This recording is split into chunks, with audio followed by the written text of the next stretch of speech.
How do you break the strong attachment to your stuff? It's easy. Just become a minimalist. Next question. You know what? I thought about this, and when people are working with iron, right? Like if they're hammering iron and forming it into something new, or they need to break off a piece, the easiest way to break a strong piece of iron is to make it less strong. You have to heat it up in this case, right? In order to make that attachment or to make that piece more malleable. And I started the wrong way when I first embraced minimalism. I started with my mom's sentimental items. The hardest piece of the iron. Right. I like took the iron and tried to break it over my knee, right? And it was painful to do that. So I don't recommend starting with the most painful items. Don't hurt yourself. Right. So I think the easiest way is to find the weakest attachments first. If we all own a bunch of stuff that we're not using, we can all agree that most of the things that most people own, myself included in my 20s, most of the over 90% of the things I own probably were junk. Now, I pretended they added some sort of value to my life, but they really were just excess. They were in the way. They weren't adding any real value to my life. Right. But the reason I couldn't let go is because I had some sort of strong attachment to it. But there were some things where I could rationalize very easily. I didn't feel that emotional attachment to it. So start with the easiest things first. You get that momentum. And so you can go to your closet. I think most people can start with their closet, or they can start with their junk drawer, or they can start with their kitchen cabinets. And they can go in there and say, what is the thing in here that I haven't worn in the last year, I haven't used in the last year, and I'm not going to use within the next year? That's a derivative of our 90-90 rule. Eventually you can say, have I used this in the last 90 days? Am I going to use it in the next 90? But to develop that, to find the weak attachment, what's the thing I haven't used in the last year? I bet you there are some things that are still in a box from the last time that you moved. Maybe it's in a basement or an attic or a closet somewhere. Maybe you don't even know what's in that box. And you start there and you realize, I actually have a pretty weak attachment to this. And you give yourself permission to let go of the weak thing, right? Because the iron has already been heated for that, and so it's easier to break apart.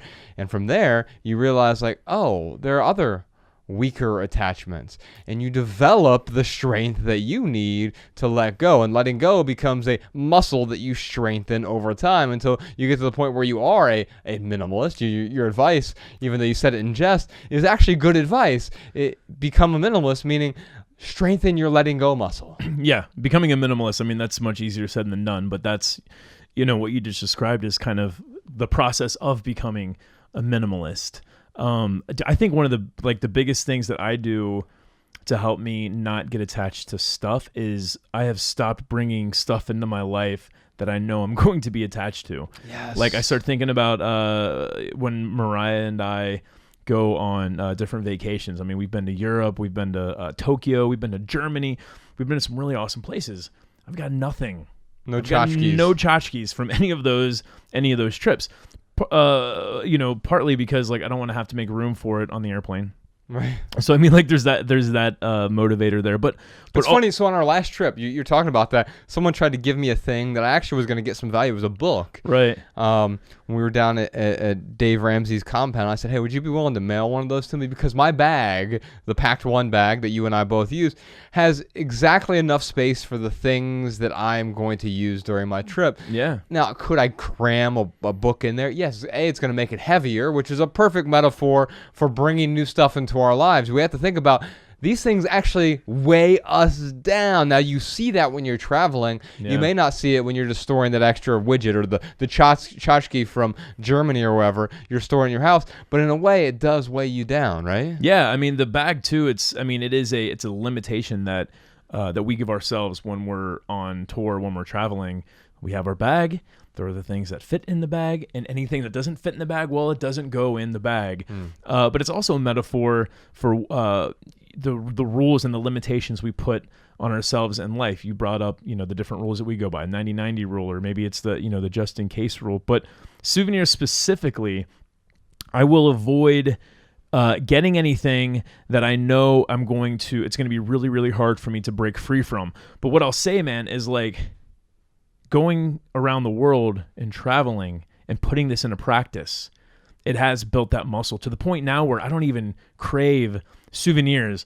If anything, I'll go back. I got pictures, uploaded to my computer. Like I'll go back and look at pictures and remember the good times, and try to trigger some of those memories from those amazing trips. But you don't need the things to do that. Exactly. So yes, Mimi, you've got to get some momentum built. Yes, start with the small stuff. Start with the things that you can let go of easily. But the other way I look at this too, man, is like I think about drug addiction, and how does one stop being addicted to drugs?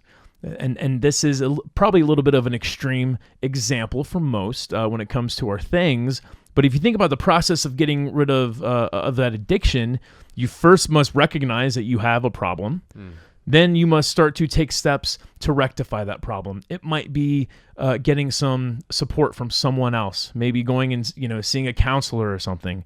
It might be having an accountability buddy who is there, or a sponsor that you can call when you're really having a hard time. But ultimately, when you think about drug addiction, you have to find a way. You have to find a way to break the cycle. You have to find a way to change your state. You have to find a way to start moving forward in a different way. Yeah, and so if you want to break free, I think that's a great analogy. I think of a ship that is out at sea, and if you want to go somewhere, you have to pull your anchors up. But the first thing to do is stop putting more anchors down, right? And that's what we're doing in our everyday culture, and our credit cards and our spending habits have enabled us to actually continue to bring on more anchors. And the first thing you have to do is stop putting the anchors out there. Right. So how do you stop being attached to stuff? Well, first, stop buying so much stuff. Yeah. Stop bringing the stuff into your life. Yeah, I totally agree. Yeah. All right. So I think that is where you start, and then weaken your attachment. Don't start with the most difficult things. Eventually, you will get there. But let's start with those weak attachments. Break that cycle, build that letting go muscle, and then you'll be able to move forward to the things that are more difficult. Yeah, it really comes down to habits, man. This makes me think of too when you gave up. Someone had, I forget what article it was or what radio interview. It was one of the first times I was interviewed by a guy named Craig. What are your most prized possessions? What are the favorite ththings that you own? He had a blog called Simple Black Coffee, I think is what it was called. He asked that question, like, what are your three favorite items? It's kind of like a gotcha question. I know you're a minimalist, but what items do you have that you are just not willing to part with? What do you love? Yeah, I think that's the implicit message. Yeah. It is like, what are the things that are difficult for you to get rid of, right? And so I got thinking about that, and I had a favorite shirt at the time. It was from J. Crew. It was like this button-up striped shirt. And then I had this pair of jeans, and I had this pair of Allen Edmonds shoes. And I'm like, here are my three favorite pieces of clothes.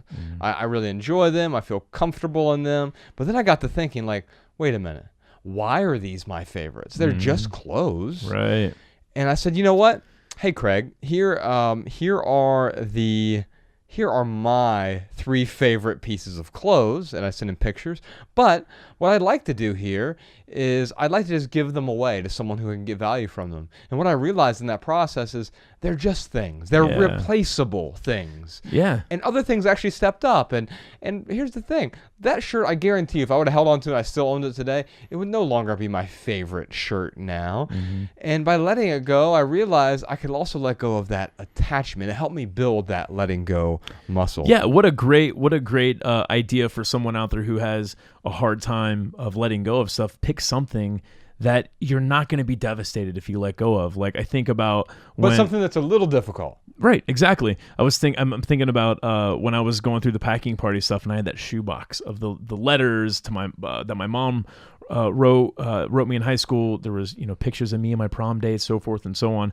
And I picked one thing out of that box. I picked a letter from my mom. And you sold it on eBay. That's right. I scanned it. I put it in the trash. I did not feel that much pain, although there was this feeling that I was going to have so much pain letting that letter go. Well, two things. We make things way harder than what they actually are. Right. So that's first and foremost. The other thing too is, dude, I scanned that letter. I have not read it since I scanned it. So the physical possessions that I was holding on to that I thought had so much sentimental value, well, they just didn't really mean as much as I had initially thought. And just getting a little bit of courage to let go of that one letter, getting some courage to let go of that pair of jeans, that pair of shoes. Dude, those shoes they got David a job. Remember that? Yeah. So we have a friend. He lives in Chicago now, but he lived in San Diego at the time. And so I put up the post about, hey, if anyone wants these, just send me an email and why they would add value to your life. I'll just send it to you, right? Yeah. And that pair of shoes, he emailed me and he was like, hey, I'm about to go on this job interview. I could really use a nice pair of shoes that help me feel confident for this job interview. And they were a nice pair of shoes. Allen Edmonds makes really nice shoes. They're good dress shoes. And he's like, man, I got the job after wearing these shoes to interview. Now, I don't think a pair of shoes will get you the job, but I think for him it was like added this piece of confidence for him. And you realize something for free can. Confidence is free in a way. Yeah. And I wasn't gonna get nearly as much value as he got from those pair of shoes. So me letting go actually helped other people in the process. Yeah, dude. So I guess the moral of the story is not only do we make things a little bit harder in our minds before we take action on it. Mm-hmm. The other thing too is sometimes we take the action and not only is it not as difficult as we anticipated, but there are some amazing benefits that happen from letting go. Yes. So Mimi, take a little courage, find something that you can let go of and get some momentum built.